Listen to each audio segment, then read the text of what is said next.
Okay, y'all, we're still in week 17 of the Trump administration, and this is my new account. All the other ones are gone, so follow me here. Okay, of course, the Republicans are proposing cuts to Medicaid.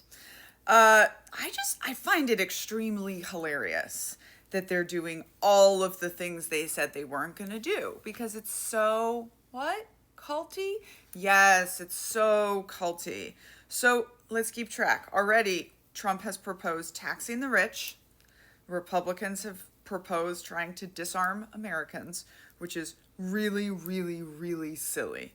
Another creator did the math and said that if we were all standing in line, all 340 million of us with all 500 million weapons that we have, it would still take 66 years to disarm Americans, okay? So not something that's really going to happen. Best we can hope for is some, legislation, which we've been asking for a long, long time. So let's keep a count. Pete Kegsbreath made PT tests equal for women who want to go into combat arms. Finally, as we have been begging for and as we've been telling the men to bring it, they finally brung it. Donald Trump wants to tax the rich. He wants to come take them, come get them, your pew-pews. And now he's going to cut Medicaid, something which Republicans repeatedly promised again and again and again that they weren't going to do. Is this going to wake some people up? Some people. Medicaid Medicaid, Social Security, and veterans benefits are supposed to be the third rail of politics that you just can't touch. It's going to wake up some people, but not everyone, because research shows that even when the apocalypse failed to come, even when the prophet of the cult is proven beyond a doubt to be incorrect, the majority of people do not pack up and leave.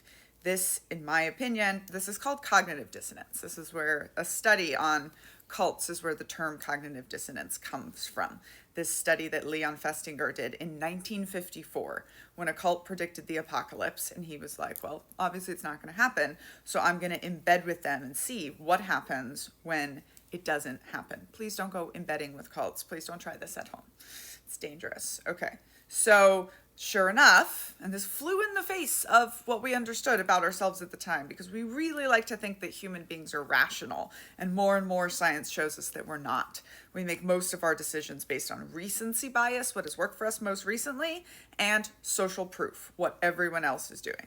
But he discovered this thing called cognitive dissonance, when two firmly held conflicting beliefs interact, and it's too uncomfortable for our mind. So this little space opens up to let us continue to believe these things.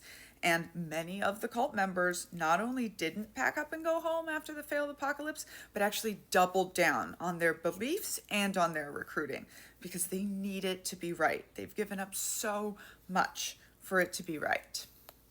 I'm Daniella, scholar of cults, extreme groups, and extremely bad leadership. I wrote a book called Uncultured about growing up in the Children of God religious cult and going into the cult of the U.S. Army. You can get signed copies attached here. And hey, you can get earrings in my shop.